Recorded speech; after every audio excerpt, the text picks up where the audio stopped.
ចាលោកតាសំស៊ីល2នាទី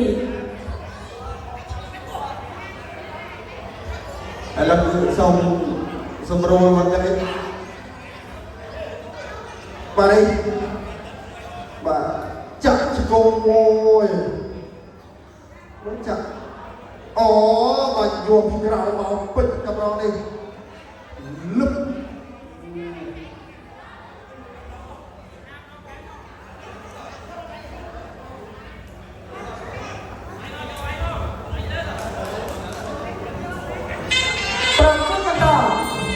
ប្រគួតបន្តទៀត